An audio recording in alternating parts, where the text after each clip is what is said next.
no one family or one person should define an entire community, especially when the community themselves are calling it out in the first place.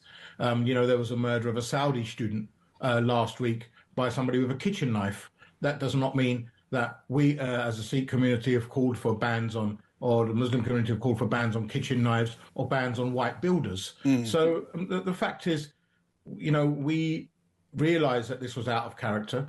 We're meeting to make sure it doesn't happen again and something like this does not happen again, and we offer our sympathies. Can you perhaps? I'm not saying you're absolutely, that you're a spokesman for the Sikh community or anything like that. No, not at all. By far. No, and I get that, and I want to be really clear. I'm not sort of casting you in that. But can you just tell us about the kirpan and why it is important to many Sikhs and why many Sikhs carry it? Because I think a lot of people, the debate certainly has been had in the last week about carrying it, although it is really important to remember the facts of this, in that ceremonial knife was not used, and in fact, if it ever is used in a criminal act, that is the religious nature of it cannot be a defence in law.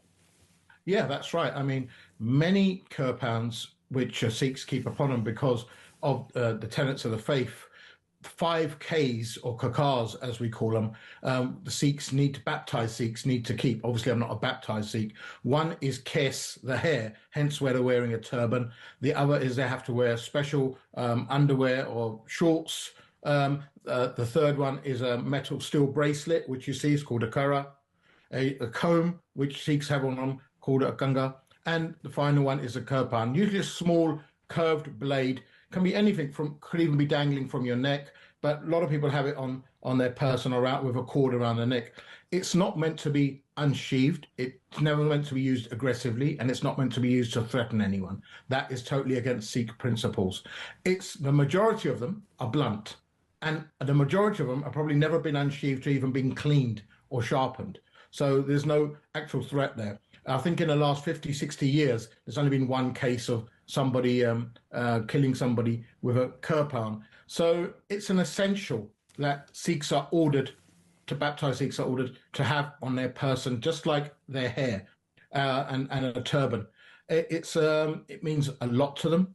It means a lot to our community. Our elders have it. Our children have it.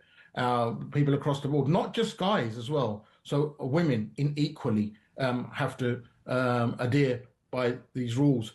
And hence why we think that a ban on the kirpan, especially as it wasn't even used in this murder, the weapon used was totally aggressive in nature. It wasn't a Sikh weapon or Sikh kirpan as such. It was a Persian weapon.